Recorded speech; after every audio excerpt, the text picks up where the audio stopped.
जय श्री ओम नमः सिद्धिभ्य ओम नमः सिद्धिभ्य ओम नमः सिद्धि। नमो अरिहन्ताणं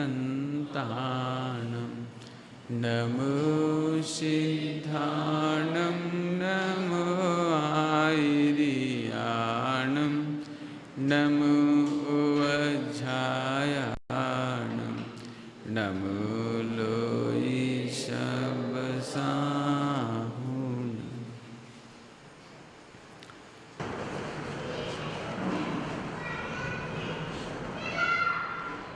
चार्टा के सामने है, उसमें हम देखेंगे जीव के असाधारण 5 भाव। जीव के असाधारण 5 भाव। साधारण भाव कैसा होगा जीव का? मात्र ज्ञाता भाव। जीव का सदाकाल पाया जाने वाला भाव कैसा होगा? एक साधारण एक ज्ञाता भाव। लेकिन यहाँ पर सभी जीवों के मामले में, अपने मामले में भी कौन कौन से भाव देखने में आते हैं, कैसे कैसे भाव देखने में आते हैं, उनसे भी विज्ञान कैसे करें, वो बताने के लिए यहाँ पर असाधारण 5 भाव। यदि मैं आपसे कहूँ विश्व में एक केंद्र से लेकर सिद्ध भगवान तक सारे के सारे जीव कितनी फैकल्टी में पाए जाएंगे, कितने भाव में पाए जाएंगे? जैसे लोग होते हैं कॉलेज एजुकेशन, भाई देखो विद्यार्थी के 5 वेद, एलएलबी पढ़ेगा, एमबीबीएस पढ़ेगा, कॉमर्स पढ़ेगा, या और जो सब्जेक्ट हैं एमबीए करेगा, ऐसे कर देते हैं, डिवीजन कर देते हैं, क्लासिफिकेशन। कैसे यहाँ पर जीव में 5 भाव टोटल दिखाई देंगे। विश्व में कोई जीव हो, चाहे सिद्ध भगवान हो, चाहे एकेंद्रीय हो, चाहे आप हो, चाहे भव्य हो या अभव्य हो, यदि आपको जीव दिखाई देंगे तो इन 5 से 6 भाव में होगा। Indian, Japanese, French, Germany, Russian, ऐसे होते हैं, भेद कर देते हैं। ऐसे वर्ल्ड की क्या गजब बात है। अनंत भेद नहीं बनाए, सब जीवों के भावों को पहचानने की आपको 5 बातें।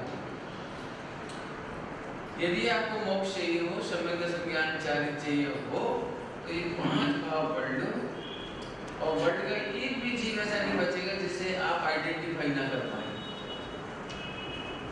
यदि आप मेरे से पूछें कि सारी सम्यक दृष्टि की मिथ्या दृष्टि, तो ये 5 भाव को आइडेंटिफाई करने के बाद आप पहचान जाओगे कि ये कौन सम्यक दृष्टि है कि नहीं।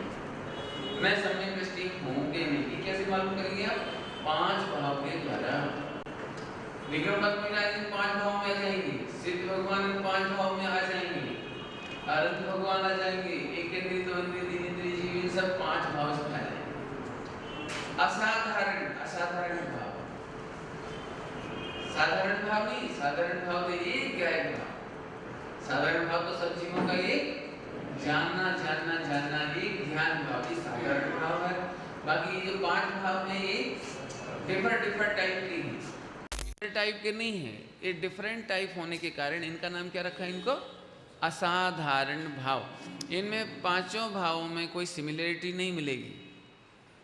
इतना समझ में आ गया सबको? कोई कठिन तो नहीं है? नहीं समझ में आए तो फौरन पूछना। अपन बिल्कुल कक्षा चला रहे हैं, अब प्रवचन नहीं हो रहा, यहाँ बर्ड टू बर्ड चलेगा। प्रवचन अलग चीज़ है, प्रवचन में तो वन वे गाड़ी चलती चली जाती है, तो आपको आनंद आता जाए, नहीं आए आप जाने ही, लेकिन अभी कक्षा चलती है। तो आइए अपन सूत्र पढ़ते हैं। तत्वार्थ सूत्र का अध्याय 2 का पहला सूत्र है। अध्याय 2 का पहला सूत्र। तत्वार्थ सूत्र के रचयिता आचार्य कुंद स्वामी है कि समन्वत स्वामी? उमा स्वामी। अच्छा, उमा स्वामी के शिष्य का नाम आचार्य कुंद स्वामी है। हाँ, ये सब याद रखना, परीक्षा में आने वाला है सब। पेपर भी हम आउट करते जाएंगे। माने आप ही पेपर बना लेना, परीक्षा फिर आप दे देना, हम जांच देंगे। वापस आचार्य कुंद स्वामी के समर्थ शिष्यों में आचार्य उमा स्वामी का नाम है। वर्ल्ड में सबसे कठिन काम होता है सूत्र लिखना, टफेस्ट टास्क है ये। वर्ल्ड में सबसे कठिन काम होता है सूत्र लिखना, सबसे छोटी भाषा। देखो रसगुल्ला कैसा लगा, तो मिनिमम शब्दों में कहना बड़ा कठिन काम है। डिटेल तो आप चाहे जितना बोल देंगे, लेकिन शॉर्ट में बोलने पर भी कुछ कमी नहीं रहनी चाहिए। सूत्र किसको कहते हैं? शॉर्ट में कहने पर भी उसमें कुछ लक्षणाभास की भाषा में कहेंगे तो अतिव्याप्ति नहीं होनी चाहिए, अव्याप्ति नहीं होना चाहिए, असंभव नहीं होना चाहिए, माने कुछ चूकना नहीं चाहिए, उसका नाम सूत्र। सूत्र में कम से कम शब्द हों, अक्षर हों, कम से कम। आपको पता है अब तो हम लोग बहुत फैली हुई भाषा बोलते हैं। पुराने ज़माने में संस्कृत में, प्राकृत में फैली हुई भाषा नहीं बोली जाती थी। मतलब उसको संधि कहते हैं, समास कहते हैं, समास। हिंदी में पढ़ा हुआ संधि समास, गुजराती में भी होगा संधि समास। माने दोनों को जोड़ करके बोलना, अलग अलग तोड़ तोड़ के नहीं बोला जाता। जैसे द्वादशानुप्रेक्षा। अब द्वादशानुप्रेक्षा क्या है? द्वादश अनुप्रेक्षा, दोनों को जोड़ के बोल दिया तो वहाँ एक अक्षर भी बच गए ना आ लिखने का, तो वो इतनी प्रसन्नता होती है मुनिराजों को जैसे आपके घर में छोकरा हो जाए। माने गृहस्थ के घर में एक छोकरा हो, एक दीकरा का जन्म हो जाए तो जितनी प्रसन्नता होती है, ऐसे मुनिराजों को एक मात्रा बचने पर, एक अक्षर बचने पर आनंद आता है। क्यों आता है? क्योंकि जितना ज़्यादा लिखेंगे, उस जमाने की बात बता रहे हैं, अभी तो प्रॉब्लम नहीं है। कल्पना कीजिए इतना सा ताड़पत्र, इतना सा ताड़पत्र, और इसमें 8 से 10 लाइन लिखनी है, और लिखने के लिए इंक नहीं है, पेन नहीं है, बॉल पेन नहीं है, एक कांटा लिया और यूं रख कर के यदि मोटे मोटे अक्षर लिख के 2 लाइन लिखेंगे, एक इतने से ताड़पत्र पर 2 लाइन लिखेंगे, 3 लाइन लिखेंगे, तो फिर कितने सारे ताड़पत्र लिखने पड़ेंगे। उनको अवेरेगा कौन? उनको केयर कौन करेगा? उनको रिजर्व कौन करेगा? बड़ी प्रॉब्लम थी। तो इतना चौड़ा ताड़पत्र और उस पर 8 से 10 लाइन है, और इतनी बारीक अक्षर आप कभी देखना जा करके धर्मस्थल वगैरह में, मूड बद्री में, तो ऐसे ऐसे बैठ के ऐसे लिखना पड़ता था, ऐसे लिखना पड़ता था, स्क्रैच करना पड़ता था, स्क्रैच खोदना पड़ता था उससे। कितना कठिन काम था। इसीलिए उस जमाने में अक्षर लिखना भी बहुत बड़ी चीज़ थी, शब्द लिखना बहुत बड़ी चीज़ थी।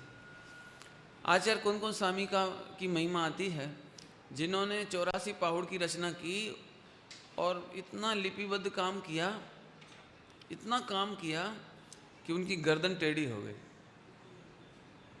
आप कभी लिख के देखना इस तरह से 4-4 घंटे, आप लिख के देखना 4 घंटे ऐसे ले। आजकल तो लिखने का जमाना ही समाप्त हो गया, लेटर ही नहीं लिखता कोई।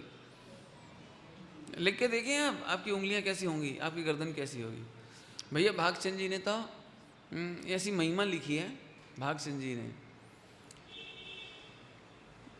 पहले ग्रंथ ऐसे होते थे ना, ताड़पत्र के और कागज वाले, हाथ का लिखे हुए, हाथ से लिखे हुए, तो लोग पढ़ने ले जाते थे और तोड़ मरोड़ के ले आते थे।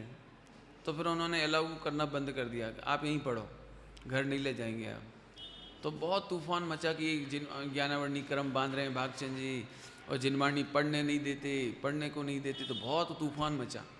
बहुत पूरे हिंदुस्तान के विद्वानों के पास भैया भागचंद जी के खिलाफ चिट्ठी गई, ये बहुत खराब आदमी है। भैया भागचंद जी समझ गए, जिन्होंने महावीराष्टक लिखा है। भागचंद जी ने लिखा है सांची तो गंगा, ऐसी जो स्तुतियाँ है ना, एक से एक जोरदार स्तुतियाँ, वो भागचंद जी की। तो उनके खिलाफ पत्र गया, तो उन्होंने एक आंखों में आंसू भरते हुए 2 पंक्ति लिखी, वो मैं आपको सुना रहा हूँ। टेढ़ी भई कटी, टेढ़ी भई दृष्टि, अधोगति जान, लिखी जात अति कष्ट सो, 60 जानत आसान। मूर्ख लोग सोचते हैं इसमें क्या है, पढ़ लो, चाहे जैसे रख दो, चाहे यहाँ रख दो। अरे रे, टेढ़ी भाई कटी, झुक झुक के लिखो तो जरा। दिगंबर मुनिराजों की कमर टेढ़ी हो गई, टेढ़ी भाई दृष्टि, आंखें दुखने लगी। अधोगति, अधोगति माने नीचे झुक करके लिखने को जान करके, लिखी जात अति कष्ट सौ, बहुत कष्ट के साथ लिखी गई है जिनवाणी, इसलिए उनको एक अक्षर एक मात्रा बच जाए तो बड़ी प्रसन्नता हो रही। अभी अपने को तो कुछ लगता ही नहीं है, अपने को क्या लगे। उन आचार्य वृंदों को बहुत बहुत आत्म कल्याण में निमित्त भूत जानकर बहुत बंधन करती हैं अपन। यदि उनकी करुणा नहीं होती तो ये ग्रंथ हम तक कैसे आते। ऐसे समर्थ आचार्य कुंद के शिष्य उमा स्वामी, और उन्होंने सूत्र लिखा। सूत्र ग्रंथ बहुत कम मिलते हैं, वर्ल्ड का पहला सूत्र ग्रंथ ये है। सूत्र ग्रंथ कहीं मिले ही नहीं आपको, बहुत दुर्लभ है। फिर परीक्षा मुख वगैरह सूत्र ग्रंथ और हैं, परीक्षा मुख वगैरह, लेकिन ये प्रथम है। आगे इसकी महिमा तो आप तब समझेंगे जब आप खुद एम.कॉम MA लेवल पर, शास्त्री लेवल पर, आचार्य लेवल पर इसको पढ़ेंगे, तब आपको मालूम पड़ेगा कि एक एक सूत्र में कितना गजब है। आगे अपन पढ़ते हैं, ये सूत्र बांचते हैं सभी लोग, सबको याद कराया था कल, देख के पढ़ेंगे अपन लोग।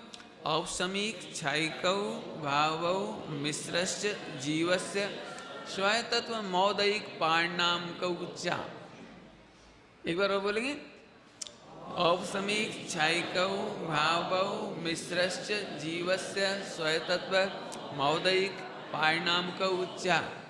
याद हो जाएगा, चिंता नहीं करना आप। मैं इसका अर्थ फिर से कर रहा हूँ, कल किया था अपन ने। औपसमिक क्लियर है, औपसमिक माने कर्म का उपशम करने के समय, होने के समय जीव का भाव। छायिकौ छायिक, भावौ भाव, औपसमिक छायिक भाव, औपसमिक छायिक भाव। छायिक भाव माने कर्म के क्षय के समय जीव का भाव, अभी मैं बताऊंगा वह। भावौ भाव, मिश्रश्च और इन दोनों का मिश्रण। कौन दोनों का मिश्रण? औपसमिक का और क्षयिक दोनों का मिश्रण। मिश्रश्च च माने और माने इसको यहां पढ़ेंगे अपन, और इन दोनों का मिश्रण। च माने और इन दोनों का मतलब औपसमिक और क्षयिक भाव का मिश्रण। जीवस्य जीव का, किसका? जीव का। स्वतत्व कैसा है? स्वभाव है। आहा, क्या है? स्वभाव है। क्या है? स्वभाव है। आगे औदयिक, मौदयिक लिखा है ना, तो स्वतत्वम औदयिक पारिणामिकौ, औदयिक और पारिणामिकौ, औदयिक और पारिणामिक भी। च माने और, च माने और औदयिक पारिणामिक भाव भी जीव का भाव है, और औदयिक पारिणामिक भाव भी जीव का भाव है। सरल हो गया? 5 नाम कठिन तो नहीं लग रहे किसी को? किसी को अभी भी लग रहे हो तो पूछ लेना, कठिन तो नहीं लग रहा कोई? सब औदयिक पारिणामिक ऐसे नाम कठिन तो नहीं लगते? अच्छा, अभी फिर से देखो, इस सूत्र को फिर से देखिए। इसी क्रम में क्यों लिखा? पहले पारिणामिक लिख देते तो क्यों नहीं लिखा? उत्तर याद है आपको, कल बताया था। औपसमिक भाव वाले जीव सबसे कम हैं, क्षयिक वाले औपसमिक से ज्यादा हैं, क्षयोपशम वाले उनसे भी ज्यादा हैं, और औदयिक भाव वाले जीव उनसे भी ज्यादा हैं, और पारिणामिक भाव वाले तो 100% हैं। अब तो समझ में आ गया? माने एक क्रम है, एक अर्थ हो गया। अभी दूसरा अर्थ फिर से बताता हूं। औपसमिक क्षयिक भाव भव्य जीवों के ही होता है। क्या कहा मैंने? औपसमिक क्षयिक भाव केवल ओनली भव्य जीवों के ही होता है। मिश्रस्य, मिश्रस्य के 2 अर्थ करेंगे। मिश्र माने क्षयोपसमिक भाव। क्षयोपसमिक कोई कठिन तो नहीं लग रहा? समझाया था कल। मिश्र माने क्षयोपसमिक भाव। ध्यान से सुनना, मैं कुछ बदल रहा हूं, मेरी ओर देखो। मिश्र भाव मिश्र है, मिश्र भाव मिश्र है। अभी अर्थ सुनना, एक मिश्र का अर्थ है क्षयोपसमिक भाव, और दूसरा है मिक्सिंग। कैसी मिक्सिंग? कि भव्यों में भी पाया जाता है और अभव्यों में भी पाया जाता है, इसलिए मिक्सचर वाला भाव है। पॉइंट समझ में आया कुछ? मिश्र भाव माने क्षयोपसमिक भाव, और वो क्षयोपसमिक भाव भव्य में भी पाया जाता है और अभव्य में भी पाया जाता है, सब में पाया जाता है। लेकिन अभी ध्यान से सुनना, लेकिन कुछ छायापसमिक भाव अभव्य को नहीं पाए जाते, इसलिए भी मिश्र है। क्यों मिश्र हो गया? क्यों? क्योंकि वो अभव्य में नहीं पाया जाता, भव्य में पाया जाता, इस अपेक्षा से मिश्र है। मिश्र समझ आया कुछ? फिर से मिश्र कहने का अर्थ समझ लें थोड़ा। मिश्र माने एक तो छायापसमिक भाव, तो कौन सा छायापसमिक भाव? कुछ छायापसमिक भाव तो सब में पाए जाते हैं, आप भव्य में भी पाए जाते हैं, अभव्य में भी पाए जाते हैं, लेकिन कुछ छायापसमिक भाव जैसे छायापसमिक सम्यक्त है, छायापसमिक चारित्र है, संयमा संयम है, माने सम्यक दृष्टि को होने वाले छायापसमिक भाव हैं, वो अभव्य को नहीं पाए जाती। ज्ञान का छयोपसम तो भव्य को भी पाया जाता है और अभव्य को भी पाया जाता है। कठिन तो नहीं लग रहा? मैं पूछता जा रहा हूँ, बिल्कुल बिना संकोच के बोल देना, समझ में नहीं आए तो। देखो ज्ञान तो अपने को भी है, तो ये छयोपसम हो गया, और एक इंद्रिय को भी है, मिथ्या दृष्टि को भी है, अभव्य को भी है, सबको होता है। तो इस अपेक्षा से तो वो ज्ञान सब में पाया जाता है, छयोपसम भाव। लेकिन सम्यक दृष्टि का जो छायापसमिक भाव है, सम्यक दृष्टि के छायापसमिक भाव, छायापसमिक सम्यक्त है, छायापसमिक चारित्र है, संयमा संयम है, सम्यक मति श्रुत ज्ञान है, अवधि ज्ञान है, मना परे सम्यक वो किसको पाया जाता है? वो केवल भव्य को पाया जाता है, अभव्य को नहीं पाया जाता है। फिर से शुरू के दो भाव भव्यों में पाए जाते हैं, मिश्र भाव दोनों में पाया जाता है, एक अर्थ। दूसरा, लेकिन सम्यक दृष्टि को पाए जाते हैं कुछ छायापसमिक भाव, वो अभव्य को नहीं पाए जाते, भव्य में पाए जाते हैं लेकिन अभव्य में नहीं पाए। समझ में आया कि नहीं आया? आया कि नहीं आया? फिर से बोलो। देखो अभी क्लियर होगा, नीचे जाएंगे तो और क्लियर होगा, आप चिंता नहीं करना। आप तो जितना है कहा उतना लिख लो और मैं समझा दूंगा, चिंता नहीं करो। आगे चलो, तीसरा। अब आगे स्वतत्व का अर्थ करेंगे थोड़ी देर से स्वयं तत्व का अर्थ करेंगे। कल कर दिया था लेकिन एक बार और करेंगे आपको। औदयिक पारिणाम का उच्चा, औदयिक और पारिणामिक कौन कौन से भाव? औदयिक और पारिणामिक कौन कौन सा? ये सब में पाए जाते हैं, चाहे वो भव्य हो या अभव्य हो, सब में पाए जाते हैं। इसमें एक भी भाव ऐसे नहीं है जो भव्य में हो और अभव्य में ना हो। अब 3 क्वालिटी के जीव बन गए इस सूत्र में, बोलेगा कोई? इस सूत्र में 3 क्वालिटी के जीव बने। पहली क्वालिटी भव्य की, दूसरे भव्य में पाए जाते हैं अभव्य में नहीं पाई जाती ऐसी क्वालिटी, और जो भव्य अभव्य तीनों में पाए जाते, दोनों में पाए जाते हैं ऐसी क्वालिटी। फिर से बोलूं? पहले 2 भाव कौन को पाए जाते हैं? भव्य की परिभाषा भी बोलूंगा, दूसरा भव्य में पाया जाता है अभव्य में नहीं पाया जाता ऐसा भाव, और भव्य में भी पाया जाता है अभव्य में भी पाया जाता है ऐसा भाव। पॉइंट पकड़ में आ गया सबको? बहुत बढ़िया, समझ में आ गया? अच्छा, फिर से कठिन तो नहीं लग रहा? याद हो गया सबको? अब भव्य की परिभाषा सुनो, आप चाहें तो याद कर लेना, चाहो तो लिख लेना। भव्य किसको कहते हैं? जिसमें सम्यक दर्शन करने की लायकात होती है उसको भव्य कहती है। एकदम सरल, जिसको सम्यक दर्शन प्रकट करने की लायकात होती है, योग्यता होती है, उस जीव को सम्यक भव्य कहते हैं। और जिसको सम्यक दर्शन करने की लायकात नहीं होती, प्रवचन तो सुनता है, मंदिर तो आता है, व्रत उपवास तो करता है, समोसरण में भी चला जाता है, लेकिन सम्यक दर्शन करने की लायकात नहीं होती, उसका नाम अभव्य। अभी यहाँ बहुत सारे क्वेश्चन खड़े हो सकते हैं अपने, पंडित जी हम भव्य हैं क्या भव्य हैं? तो आप डरो मत, विश्व में अभव्य बहुत कम है। विश्व में सिद्धों का अनंतमा भाग है, डरने की कोई जरूरत नहीं है, अपने को ज़्यादा जरूरत नहीं है। अपन लोग पंचम काल में मंदिर आ गए, आत्मा की बात समझ में आती है, इतना समय निकाल रहे हैं, और सबसे बड़ी बात तो है कि आत्मा की बात, ये मेरे हित की बात है, ये समझ में आ रही है। ये गजब ही आश्चर्य की बात है। गांव बिजनेस नहीं है ज़्यादा, 10-15 घंटे का जॉब नहीं है किसी को, लेकिन उनको आत्मा समझ में नहीं आता, मंदिर में बस पूजा करके चले जाते हैं। गांव में इतनी सूक्ष्म चर्चाएं सुनने वाला नहीं है कोई, माँ वो ये स्थूल बातें करनी पड़ती है। ये महाभाग्य है कि मेट्रोपॉलिटन सिटी होने पर भी लोगों को इतना समय निकालते 9 से 10 बहुत बड़ी बात है। अपना ऑफिस टाइम अवॉइड करना, भोजन करना, ये सारा काम करना बहुत खुशी की बात है। इसका मतलब है अपन सब भव्य हैं कि अभव्य हैं? बस प्रसन्न हो जाओ। आगे चले, आगे सुनाओ। देखो, भव्य समझ में आ गया, अभव्य समझ में आया। मैं थोड़ा सा आपके लिए जनरल नॉलेज के लिए एक बात और बता रहा हूं। पंडित दीपचंद जी ने भाव दीपिका के पृष्ठ क्रमांक 8 पर भव्य अभव्य की चर्चा की है। परिणामी भाव की चर्चा चल रही है।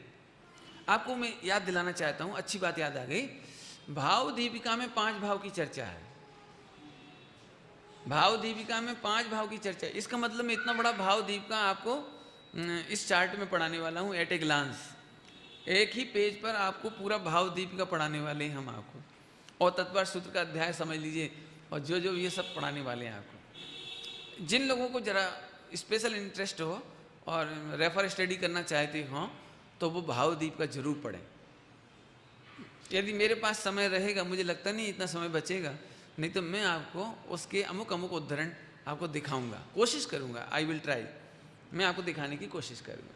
लेकिन आप भी उसको स्टडी करना चाहें तो जरूर करिए, क्योंकि ऐसा अवसर बार बार नहीं आएगा आपके लिए कि वो भावदी का लोग शायद जिंदगी में एक आध बार पढ़ ले, बहुत बड़ी बात है, पढ़ते ही नहीं लगभग, लेकिन अद्भुत ग्रंथ है। आइए, तो उसमें क्या लिखा है पृष्ठ क्रमांक 8 पर, ध्यान सुनना। अपेक्षा बदल रही है। 6 द्रव्य भव्य हैं, 6 द्रव्य भव्य हैं, अभव्य भी भव्य हैं। क्या कहा? अभव्य भी भव्य हैं। तो एकदम अपने को आश्चर्य हुआ, ऐसे कैसे भव्य है, अभव्य भव्य कैसे हो सकता है?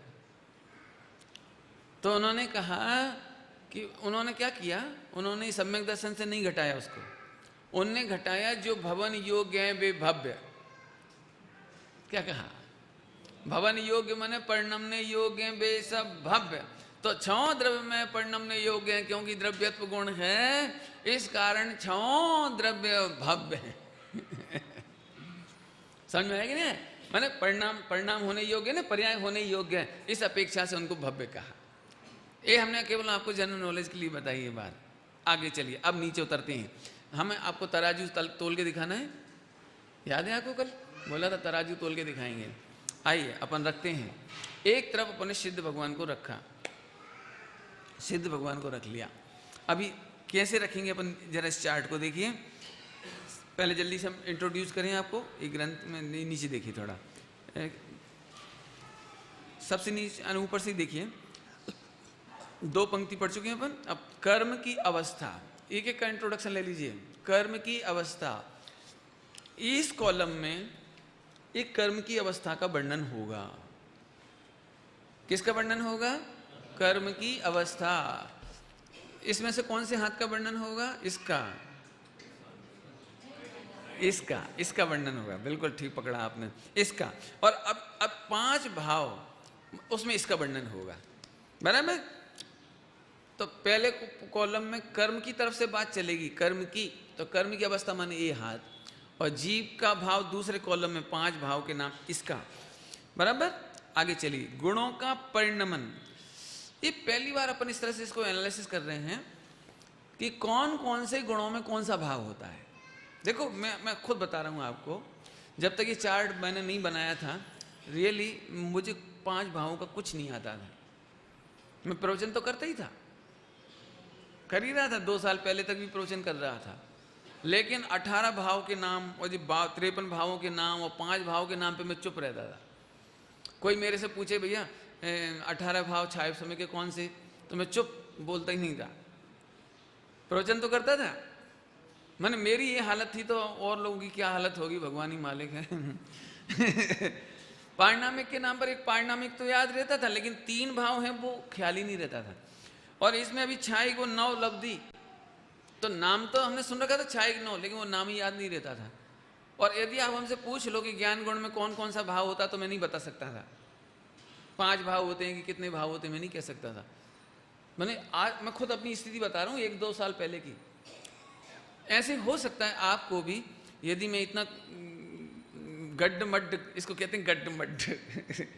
यदि आपसे भी कोई पूछेगा तो शायद आपको भी पता नहीं लगेगा, लेकिन इस चार्ट को पढ़ने के बाद एकदम क्लिक होगी, क्लिक जैसे कंप्यूटर में क्लिक नहीं होता, बटन दबाया एकदम सामने। ऐसे आपको मैं पूछूंगा ज्ञान तो फटाफट बोलेंगे आप, देखिए कैसे बोलेंगे।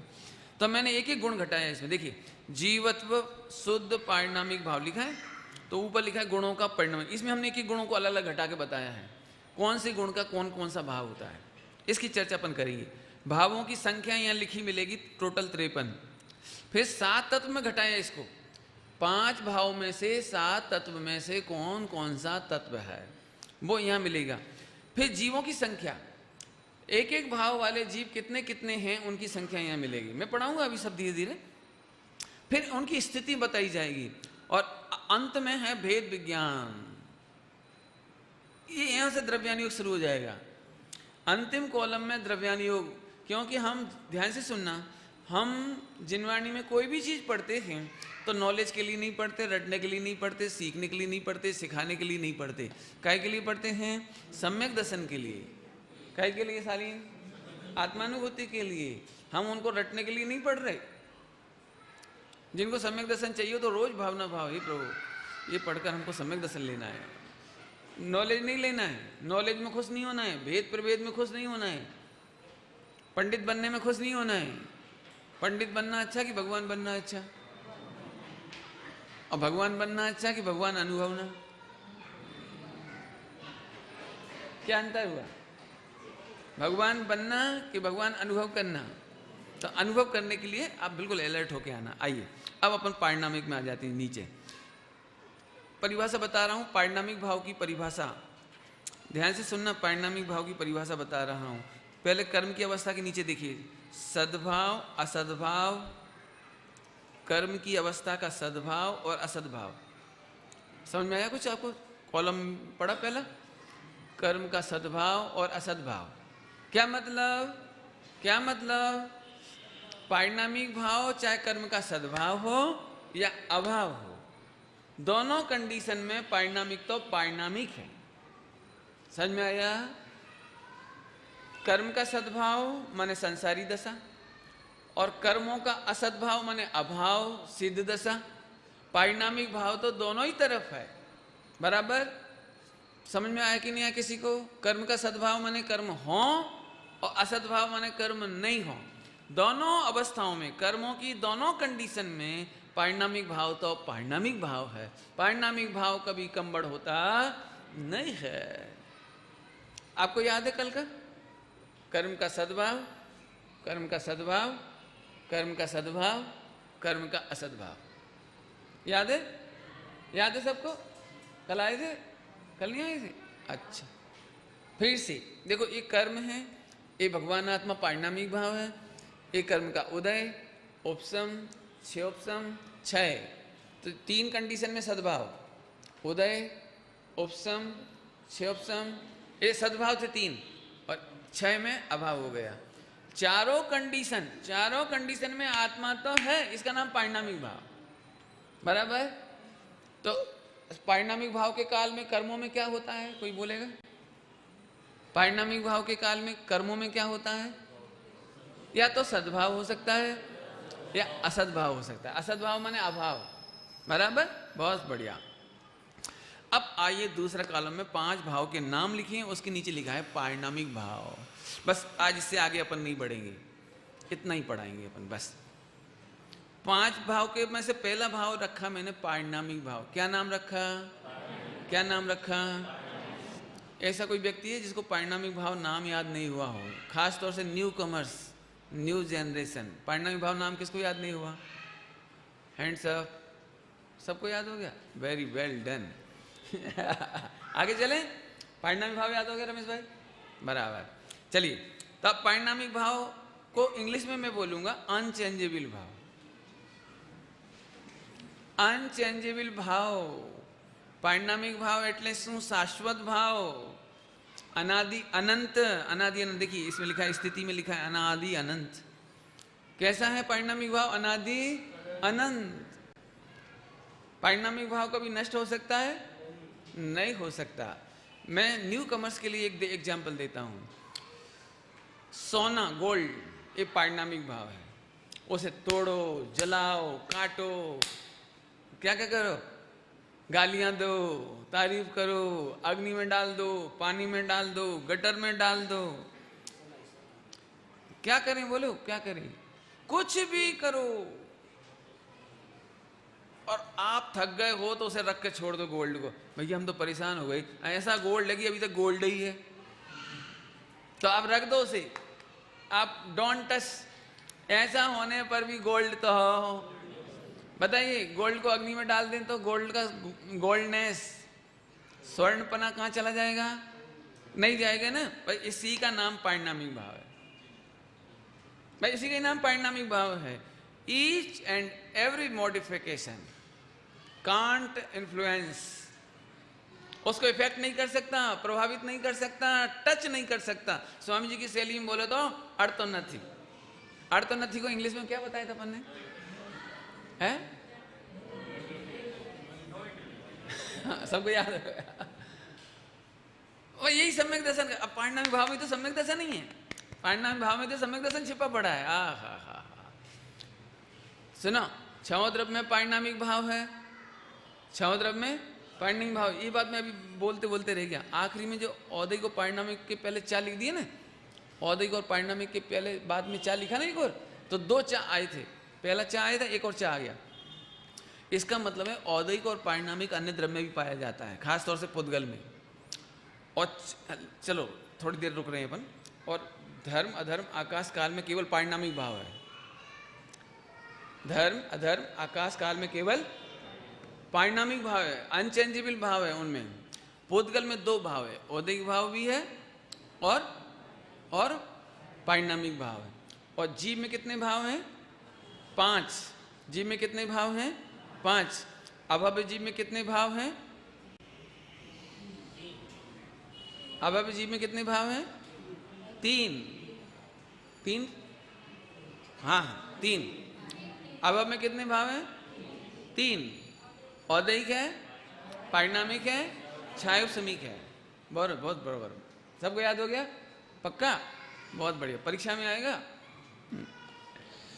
तो पुद्गल में औदयिक और पारिणामिक दो भाव दिखाई देते हैं, क्योंकि विवाह होता है ना, पुद्गल में विवाह होता है, तो वो औदयिक भाव इसका। हालांकि वो वैसा कर्म का उदय नहीं समझे, जीव का जैसा कर्म का उदय होता है। लेकिन जैसे पानी अग्नि से गर्म हो जाता है, तो इसको औदयिक भाव कहने में आता है। बराबर समझ में आया? ज़्यादा चक्कर में नहीं पड़ना, अपन तो अपना काम करो वापस। मुझे पारिणामिक थोड़ी सी बात कहना है, थोड़ी देर अपन आनंद ले लें, थोड़ी देर आनंद। चलते चलते फिर आनंद ले पाए नहीं ले पाए, इसलिए अभी आनंद ले। पारिणामिक भाव एक बार फिर पढ़ा रहा हूँ, आनंद लेना आप लोग। ओहो, छहों द्रव्य पारिणामिक है, इसका मतलब मैं भी पारिणामिक हूं। जब सोने का कोई कुछ नहीं बिगाड़ सकता, इसका मतलब मेरा भी कोई कुछ नहीं बिगाड़ सकता। बस ये सम्यक दर्शन का तरीका, और कुछ नहीं है। मिथ्या दृष्टि ऐसे बैठ जाता है, मंदिर में भी ऐसे बैठ जाते हैं। क्यों, क्या हो गया भैया? पूजा कर रहे हैं। बोले क्यों? अरे लुटे पिटे आत्मा है, कर्म का उदय भुगत रहे हैं, कर्मों ने बहुत दुख दिया है। ये मिथ्या दृष्टि की शकल है। और सम्यक दृष्टि की शकल तो ऐसी है। कोई मिथ्या दृष्टि से पूछे क्यों तुम्हें कर्म का उदय नहीं आता, तो वो कहता है कर्म का उदय माने अर्थो न थी। सम्यक दृष्टि क्या बोलता है? कर्म नो उदय माने अर्थो न थी। हा। तो तुमको पाप के उदय दुख नहीं होता? गरीबी आ जाए तो दुख नहीं होता? इनकम टैक्स की रेट पड़ जाए तो दुख नहीं होता? कि आप बद्धु कर्म नो उदय केवाय, पण माने अर्थ कहां से निकाला गया अर्थ?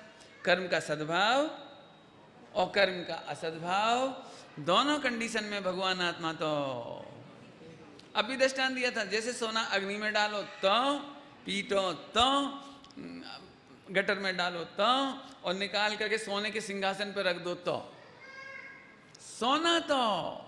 सोना है। खुश हो जाओ। आहा, आनंद। शरीर बदल गए, लेकिन मैं तो जैसा का तैसा हूं। पारिणामिक सम्यक दर्शन करना हो तो करो जल्दी। लोग बोलते हैं समझ बहुत खराब है, सम्यक दर्शन ही बांटता रहता है। और सम्यक दर्शन के अलग से होता है, ऐसे ही होता है बस। कर्म का उदय बदलता है, उपशम बदलता है, क्षोपशम बदलता है, गतियां बदलती हैं, कसाय बदलती हैं, शरीर बदल जाते हैं, बहुत कुछ बदलता है, लेकिन मैं तो पारिणामिक भाव हूं। मैं तो सुनो सुनो, स्वामी जी कहते थे हूं ज्ञायक छू, ऐसी दृष्टि करो। ये ज्ञायक माने क्या था? हाँ, ज्ञायक माने पारिणामिक भाव। ज्ञायक ध्यान से सुनो सभी लोग, ज्ञायक माने ज्ञान गुण नहीं समझना, ज्ञान गुण नहीं समझना, वो तो फिर आपने अंश पकड़ा। अंश नहीं, अंश की दृष्टि से सम्यक दर्शन नहीं होता, ज्ञान की दृष्टि से सम्यक दर्शन नहीं होता है। ज्ञान ज्ञायक कहने का मतलब है पारिणामिक भाव। ये ध्यान रखना सभी लोग, ज्ञायक कहने पर ज्ञान नहीं पकड़ना। रोटी खाते खाते मैं तो ज्ञायक हूँ, ज्ञायक माने जानने वाला हूँ, रोटी को जानता हूँ, व्यापार को जानता हूँ, नहाने धोने को जानता हूँ, इसका नाम ज्ञायक नहीं, इसका नाम तो मूर्ख है, ये तो मिथ्या दृष्टि है। हाँ, अनंत गुणों का पिंड है। कैसा है वो अभी बताऊंगा, और बताऊंगा अभी, और बताऊंगा। अभी तो पहले आनंद ले लें थोड़ा, फिर अभी प्रैक्टिकल और करना है, ऑपरेट होना है अभी भी। अभी पारिणामिक भाव का ऑपरेशन होगा, पहले आनंद ऊपर से ले लो। पारिणामिक समझ में आया? कुछ घटता बढ़ता नहीं है, कितना ही कर्म का, अभी रोने की जरूरत नहीं है। बहुत कर्म बीत गए, बहुत गति बीत गई, बहुत कसायों की ज्वाला देख ली, और अनंत जन्म बीत गए, और क्या बीत गए? वो निगोद में अनंत दुख पाया। आहा, सम्यक दृष्टि को बोलो, सम्यक दृष्टि को, तुमको नरक जाना है अभी। श्रेणिक महाराज को बोला तुमको नरक जाना है अभी, महावीर भगवान की भरी सभा में बोला। अभी मैं किसी को बोल दूं ना भैया तुमको नरक जाना है, तो ऐसा गुस्सा हो जाएगी, आपने भरी सभा में मेरी इंसल्ट कर दी, आपको कैसे मालूम कि मैं नरक जाऊंगा। लेकिन भरत चक्रवर्ती, वो श्रेणिक महाराज, उनको नरक जाना था। और श्री कृष्ण का भी आता है नेमिनाथ भगवान के समोसरण में, उनने भी पूछा, जब एक डिक्लेरेशन हुआ ना 12 बरस बाद द्वारका जल जाएगी और सब मर जाएंगे, केवल तुम 2 बचोगे, तो उन्हें भी बैराग आया, अच्छा नहीं लगा, मैंने बहुत दुख हुआ। लेकिन दीक्षा ले लेने ऐसा बैराग नहीं आया। तो उन्होंने पूछा, साहब हे भगवान, सबको दीक्षा ले रहे, मेरे छोकरा छोकरी, मेरी पत्नी, सब दीक्षा ले रहे हैं, मेरे दीक्षा का भाव क्यों नहीं आ रहा? श्रेणिक महाराज बोले, मेरे अभय ने दीक्षा ले ली, मेरी पत्नी चेलना दीक्षा ले रही है, लेकिन मेरे भाव क्यों नहीं आ रहा है? तो भरी सभा में डिक्लेयर हो गया कि तमें नरक जवानु छे। अपन सुन के कैसे लगेगा? लेकिन उसमें इतना सुंदर लिखा है, श्रेणिक महाराज ने फौरन हाथ जोड़ लिए, प्रभु संसार सागर घटकर चुल्लू भर रह गया, हमें कोई चिंता नहीं है। पद्म प्रभुमलधारी मुनिराज नियम सार जी में लिखते हैं, प्रभु आपके चरणारविंद की भक्ति के साथ मुझे नरक जाने में कोई कष्ट नहीं है, और आपके चरणारविंद की उपासना ना हो। चरणारविंद समझते हैं? चरणारविंद नहीं समझते हैं? पग नहीं, चरण, चरण सम्यक दर्शन ज्ञान चरण। चरणारविंद का अर्थ होता है सम्यक दर्शन ज्ञान चरण। वो जो पग कहते नहीं, पग, वो तो औपचारिक असद्भुत व्यवहारने का वचन है, उसकी वैल्यू तो 0 है। भगवान को ऐसे ऐसे करना, ऐसे ऐसे करना, भगवान राजी नहीं होंगे ऐसे। ये भगवान को मस्का मत लगाओ ऐसे ऐसे करके सर रख दिया ऐसे ऐसे चरणों में, वो नहीं। चरण, चरण कहते वो पढ़ते हैं केवल रवि किरणों की पूजन में, क्या है वो? दृग ज्ञान चरण, सदर्शन बोध चरण, सदर्शन बोध चरण पथ पर जो अविरल जो बढ़ते हैं मुनिगण, उसमें आए ना वो चरण। चरण माने हे भगवान आपके सम्यक दर्शन ज्ञान चार्य के साथ नरक जाने में मुझे कोई कंटाला नहीं है, और यदि सम्यक दर्शन ज्ञान चारित नहीं हो, स्वर्ग का वास भी मुझे नहीं चाहिए।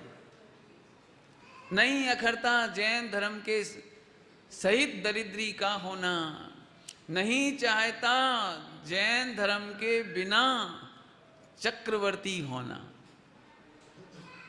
चरण समझ में आ गए? चरण, चरण, चरण, सम्यक दर्शन ज्ञान चारित्र, इसका नाम चरणारविंद। चरणारविंद, ये ध्यान रखना भैया, ये अर्थ नहीं निकाला तो गड़बड़ हो जाएगी, कोई फायदा नहीं होगा। आहा, कहते प्रभु आपके चरणारविंद की भक्ति से मेरा संसार सागर सिमट कर चुल्लू भर रह गया। मुझे नरक जाने की कोई पीड़ा नहीं, कोई कष्ट नहीं है, कोई टेंशन नहीं है। क्यों बता सकते हैं क्यों टेंशन नहीं है? क्योंकि वहाँ पर नरक का सद्भाव होगा, कर्म का सद्भाव होगा, गति का सद्भाव होगा, लेकिन अर्थ बोलो, आगे बोलो, अच्छे से बोलो। आ मने अर्थ तो नहीं। वो गति मेरे को छूती। कहाँ से निकाला ये अर्थ? कौन से कॉलम में से निकाला? जल्दी बोलो, कौन से कॉलम में से निकाला इसका अर्थ अपन ने? कर्म की अवस्था, कर्म का सद्भाव हो या असद्भाव हो, भगवान आत्मा को छूता नहीं है। आगे समझ में आया सबको बेटे? समझ में आ रहा है? बहुत बढ़िया। कर्म का सद्भाव, नरक का सद्भाव मुझे दुख दे सकता नहीं है।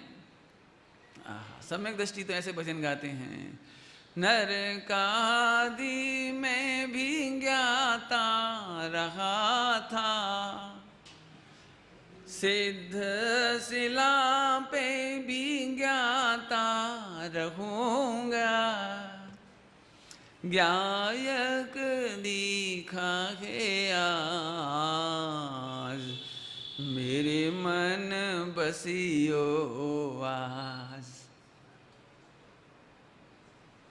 नरक का डर लगता है क्या? ये पंडित जी बढ़िया बता दिया आपने। अब तो हम खूब पाप करेंगे, अब हमें नरक का डर नहीं रहा। सुनो भैया, नरक का डर दो जनों को नहीं होता, एक तो पापी को नहीं होता, एक धर्मात्मा को नहीं होता। अपराधी होते ना, अपराधी, उन्हें जेल का डर नहीं लगता है। पुलिस क्या कर लेगी, जेल क्या कर लेगी, मैं तो बहुत बड़ा वाला हूं, तो वो खूब जम के पाप करता है, उसे डर नहीं लगता। और एक जो साधु सज्जन पुरुष होते हैं, साहूकार होते हैं, ईमानदार होते हैं, वो उनको भी डर नहीं लगता। उन्हें क्यों नहीं डर लगता? कि पुलिस हमको क्या करेगी, हमने कुछ गलत करते ही नहीं, नंबर 2 का काम ही नहीं हमारा, कोई चोरी नहीं, मिलावट नहीं, बेईमानी नहीं, भ्रष्टाचार नहीं, हमें सरकार क्या करेगी, पुलिस क्या करेगी? चाहे जितनी जेल बनाओ। मालूम है आप लोगों में से किसी का हृदय नहीं कांपता जब आप अखबार में पढ़ते हैं कि अब इस बार जो कलेक्टर आया बहुत बहुत हार्ड है, अपने को डर ही नहीं लगता। लेकिन लोग बाग अखबार पढ़ते से ही डर जाते, अरे जी कलेक्टर आ गया, अरे तो नई तरीके से सेटिंग करनी पड़ेगी। अब जो गलत हो उसे डर लगे, ईमानदार को क्या डर? मैं जब कॉलेज में एग्जामिनेशन देते जाता था तो सबसे पहले स्टूडेंट आकर के ये पता लगाते थे आज ड्यूटी किसकी है, कौन से प्रोफेसर की ड्यूटी है। तो ऐसे ऐसे घूमते रहते, अरे दुबे सर की, अरे यार आज तो दुबे सर फंस गए। यहाँ तक कोशिश करते थे कि उनकी ड्यूटी बदल जाए। तो मैं सुनता रहता था, मैं कि इसमें तकलीफ क्या है कि अपने को दुबे हो चाहे शर्मा हो, अपन लेना देना क्या है भाई, कोई हो, अपने को तो 3 घंटे सिर उठाने की फुर्सत ही नहीं मिली, अपने क्या प्रॉब्लम है? माने ईमानदार डरता नहीं और बेईमान भी डरता नहीं, भले ही पकड़ा जाए। डर समझ में आया? परीक्षा की खूब जोरदार मेहनत की हो तो उसे फेल होने का भय होता नहीं, और जिन्होंने साल भर पढ़ाई नहीं की उन्हें भी फेल होने का कोई भय नहीं। फेल होना ही उसमें भाई क्या? ऐसे अर्थ नहीं लगाना। यहाँ जो अर्थ चल रहा है ये पारिणामिक भाव की मुख्यता से चल रहा है। ओहो, 4 गति के भय से सम्यक दृष्टि कभी डरता नहीं। फिर से बोलो, 4 गति के का भय जिन्हें नहीं होता वे सम्यक दृष्टि हैं। पंडित जी आप अपने मन से ही बोल रहे हो, कहीं लिखा भी है ऐसा? इतना तो डरा रहे थे 2 दिन तक, कितना डराया पर्दे पे दिखा दिखा के, हे भगवान कैसे बड़े बड़े भयानक दिखाया था। भैया सम्यक दृष्टि नहीं डरता, लिखा है, आप पढ़ लेना। मोक्ष अधिकार है समयसार जी परमागम में, आप गाथा ढूंढ लेना। अपराध जो करता नहीं निसंक लोक बिसे फिरे, बंध जाऊंगा ऐसी कभी चिंता ना उसको होए है। हाँ, मैं पारिणामिक भाव हूं, मेरा अहम पारिणामिक भाव में हुआ है, मुझे आज तक किसी ने बांधा नहीं और बांधेगा नहीं, बंधूंगा नहीं।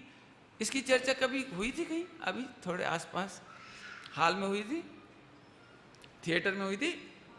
अत्यंता भाव, अत्यंता भाव, मैं कभी बंधा ही नहीं हूं। बंद की ओर देखो तो दुख होता है, और अबंध की ओर देखो तो सम्यक दर्शन होता है। बोलो क्या चाहिए? दुख चाहिए कि सम्यक दर्शन? हाथ खड़े करो जल्दी। दुख चाहिए कि सम्यक दर्शन? तो अब अभी दिन भर टेंशन नहीं करना। रोने वाला मिथ्या दृष्टि, हंसने वाला सम्यक दृष्टि। परिस्थिति में फेरफार कर सकते हैं कि नहीं कर सकते हैं? अत्यंता भाव कर ही नहीं सकते आप। इसलिए जो परिस्थिति बनी आवे, आज शाम को हम आपको 10-15 मिनट की पिक्चर दिखाएंगे, बच्चों को भी दिखाएंगे। 10 मिनट की छोटी सी पिक्चर, आप सब भी देख लेना आगे। उसमें ये शब्द आएगा जो मैं अभी आपको बता रहा हूँ। जैसी परिस्थिति बन जावे, सम्यक दृष्टि धर्मात्मा उसमें संतुष्ट रहता है, कोई टेंशन नहीं। आगे समझ में आया कि नहीं आया? परिणामी भाव समझ में आया? मैं परिणामी भाव हूँ, मुझे कर्मों का, गति का, परिस्थिति का, कसायों का कोई भय नहीं। क्यों? आज तक मैं अनचेंजेबल हूँ। बराबर? अब कर्म के उदय से डरोगे तो नहीं? क्यों नहीं डरोगे? आवाज नहीं आई? क्योंकि मैं परिणामिक भाव हूं, क्योंकि मैं अनचेंजेबल भाव हूं, क्योंकि मैं, तीसरा उत्तर, क्योंकि कर्म के उदय से अप्रभावी हूं। परिणामिक भाव एटले શું? अप्रभावी तत्व। अब तो बहुत अच्छा शब्द मिल गया आपको, अप्रभावी तत्व। कैसा? अप्रभावी तत्व। हो किसी से प्रभावित नहीं होता, कभी नहीं, कहीं प्रभावित नहीं होता, कभी प्रभावित नहीं होता। ऐसा अजर अमर तत्व हूं। बस सम्यक दर्शन के, जिन्हें सम्यक दर्शन करना हो इतना ही पकड़ लेना, बस ज्यादा नहीं करना। अब आगे चलें, आगे चलो। नीचे इसका ब्रैकेट में ऑपरेशन करना है अपने को, परिणामिक भाव का। हो जाएगा आज, मुश्किल लगता है, कल हो पाएगा। कल करेंगे पूरा ऑपरेशन, लेकिन अभी अपन शुरू करते हैं इसको। ऑपरेशन तो शुरू कर देते हैं जो और कल तक आप घर पे ऑपरेशन करके देखना। यदि सक्सेस हो जाए तो सम्यक दर्शन हो जाएगा, नहीं होगा तो अपन यहाँ फिर ऑपरेट करेंगे यहाँ पे। ठीक है, आइए। परिणामिक भाव में क्या क्या चीज आती है, मैंने क्या क्या कंटेंट्स है इसका। परिणामिक भाव का कंटेंट्स क्या क्या है, परिणामिक भाव में क्या क्या चीज शामिल होती है। तो एक तो द्रव्य, छह द्रव्य इसका कंटेंट्स है। अपने के मामले में अपना जीव द्रव्य कंटेंट्स है, बराबर। इसके बाद द्रव्य में रहने वाले अनंत गुण, माने द्रव्य नॉन चेंजेबल, द्रव्य में रहने वाले अनंत गुण, non changeable, as it is, अनादि अनंत। आगे शक्ति, आगे धर्म, आगे कारण शुद्ध पर्याय। कारण शुद्ध पर्याय की चर्चा कल करेंगे अपन, आज नहीं करेंगे। और एक अद्भुत बात है इसमें, गुणों की शाश्वत शुद्ध पर्याय। इतनी चर्चा अपन अभी करते हैं, कारण शुद्ध पर्याय की चर्चा कल करेंगे। बाकी की चर्चा जो 2 पॉइंट और रह गए नीचे, धर्मी और गुणस्थानातीत, इसकी चर्चा अभी कल करेंगे। इसमें जो न्यू कमर्स हैं, चार्ट नहीं हो तो ले लीजिए हाथ में।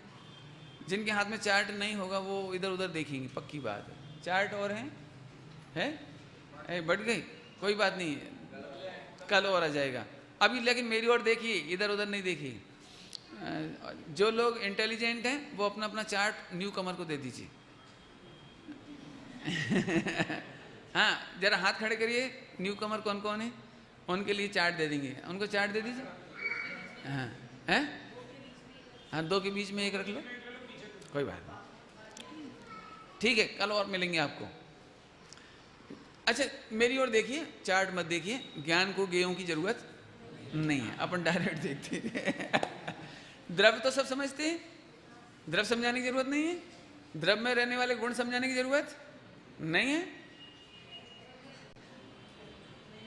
अच्छा, तो फिर तो समय लग जाएगा, लेकिन मैं सरलता से समझा देता हूँ, बहुत सरलता से कोशिश करता हूँ। देखिए, मैं गुण इसलिए क्या, मैं यदि गुण पढ़ाऊंगा ना तो मुझे 1 घंटा चाहिए। फिर जब तक उसका रस परिपाक नहीं होवे तब तक तो मजे ही क्या आ गए, शब्द लेने में तो कोई मजा नहीं है।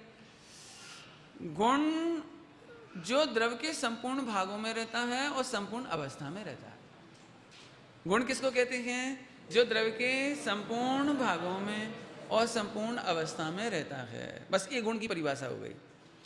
फिर से देखिए, गुण द्रव्य के संपूर्ण भागों में और संपूर्ण अवस्था में। जैसे गोल्ड एक द्रव्य और पीलापन उसका गुण, तो पीलापन उसके संपूर्ण में है। क्या ऐसा हो सकता है अंदर अंदर पीलापन ना हो, बाहर पीलापन हो, ऊपर ना हो, नीचे हो? ऐसा हो सकता है? नहीं। पीलापन द्रव्य के संपूर्ण भागों में और संपूर्ण अवस्था, each and every form, state, modification, जो भी आप कहना चाहें, वो सब में वो होता है। चाहे आप सोने का हार बनाइए, बंगड़ी बनाइए, कुंडल बनाइए, कुछ भी बनाइए, लेकिन सोने का पीलापन कभी जाता नहीं। बराबर समझ में आ गया सबको? ये गुण हो गया, इससे आगे बताने की जरूरत है किसी को? ऐसे मेरे में अनंत गुण, ओ हो, एक पॉइंट रखो या सुई की एक पॉइंट, वहां पर भी मेरे में अनंत गुण, पूरे आत्मा के सर्वांग में अनंत अनंत अनंत गुण। ओ हो। और जब गुणों का नाम याद आता है ना, तो मैं कहता हूं क्यों दुखी होते हो, बेवजूल दुखी होते हो? आत्मा में एक भी दुर्गुण नहीं है, आत्मा में एक भी अवगुण नहीं है, एक भी, क्या कहना चाहिए, डीमेरिट्स नहीं है। आत्मा दुखी हो ऐसा एक भी गंदा गुण नहीं है, बुरा गुण नहीं हो। पारिणामिक अनंत गुणों से भरा हुआ भगवान है। इसलिए स्वामी जी कहते थे आत्मा अनंत गुणों से भरेला छे, गुणों थी भरेला। किंचित नहीं अधूरा प्रभु मेरे प्रभु मारो, सब प्रकार से पूरा। आगे समझ में आ गया? ये सब भजन आपने सुने होंगे। अब फिर वापस आ जाए, आत्मा में कितने गुण हैं? अनंत। एक भी दुर्गुण है? नहीं है। अच्छा, आत्मा में अनंत विशेष गुण हैं और अनंत सामान्य गुण हैं। कितने गुण हैं? अनंत सामान्य गुण और अनंत विशेष गुण हैं। 6 गुण नहीं है, 6 सामान्य गुण नहीं, आत्मा में अनंत विशेष गुण हैं और अनंत सामान्य गुण हैं। और इनमें से दुख का एक भी कारण नहीं है, एक भी गुण दुख का कारण नहीं है, एक भी गुण। आहा हा। हालांकि जो नए होंगे ना, उन्हें तो ऐसा लग रहा होगा गप्पे ठोक रहे हैं, इतने तो दुखी हैं। आत्मा में दुख का कारण नहीं है, तो द्रव्य दुख का कारण नहीं होता, ध्यान रखना, और गुण दुख का कारण नहीं होता कभी। घर में चाकू भी है, चाकू छुरी, अग्नि भी है, मिट्टी का तेल भी है, और कोई भी सामान है, घी है, तेल है, सब है। बताओ दुख का कारण है कि सुख का कारण है? बोलो। घर में चना ना लोट भी है, गेहूं ना लोट भी है, बोलो दुख का कारण कि सुख का कारण? बोलो। घर में शुगर भी है और गोड़ भी है, बोलो सुख का कारण कि दुख का कारण? बादाम, काजू, किशमिश, पिस्ता सब है, दुख का कारण कि सुख का कारण? कोई कारण नहीं। इफ यू ओवर डाइट यदि आप ओवर करते हैं तो आपका ओवरपना दुख का कारण है, भी नहीं। आप पेट्रोल का अपने ऊपर डाल के आग लगा लें तो पेट्रोल की गलती क्या है इसमें? पेट्रोल की क्या गलती है? अपन पेट्रोल को पनिशमेंट नहीं देंगे, क्योंकि पेट्रोल में कोई दुर्गुण नहीं है, पेट्रोल में कोई दुर्गुण नहीं है। चाकू से आप ऐसे कर लो, तो अब चाकू क्या करे इसमें? जिस चाकू से आदमी ऐसे करता है ना, तो वो तो मर जाता है, लेकिन उस चक्कू को धो के मांज के रख लेते हैं वापस, फिर सब्जी बनाते हैं उसी से। चक्कू को थोड़ी पनिशमेंट मिलता है, क्यों नहीं मिलता? कि चक्कू के कारण कोई नहीं मरा। चक्कू, अब तो समझ आ गया? दुनिया में द्रव्य और गुण के कारण कोई दुखी नहीं होता। यदि बहुत सरल भाषा में कहें तो चाकू नहीं, चाकू के मिसयूज से मरता है, दुरुपयोग से मरता है। शक्कर का दुरुपयोग, घी का दुरुपयोग करके डायबिटीज होती है। शक्कर का क्या गलती है? अच्छा बताना, हाथ खड़े करो जिन जिनको डायबिटीज, उन्होंने घर में शक्कर लाना बंद कर दी। बोलो, शक्कर के डब्बे की पिटाई की किसी ने? शक्कर का कोई कुछ नहीं करता भाई, गलती तो अब नहीं है। अब तो समझ गए? तो द्रव्य और गुण ये अब तो नहीं भूलेंगे। आत्मा में अनंत गुण जोरदार हैं, एक भी दुख का कारण नहीं। इसलिए एक भजन की पंक्ति है, मैं एक लाइन सुनाऊंगा, ज्यादा नहीं सुनाऊंगा। काहे तुम बिनु कारण दुख भोग। ऐसी इतना बढ़िया चार्ट है, मजा आ जाता है। मैं तो बिना ही कारण दुखी हो रहे, बिना ही कारण। You are misusing. अब कैसे मिस यूज होता है उसकी चर्चा कल हो पाएगी, टाइम हो रहा है। तो अभी गुण की परिभाषा बताइए, आपको पूरी तो नहीं हुई लेकिन एक भी कमी नहीं है।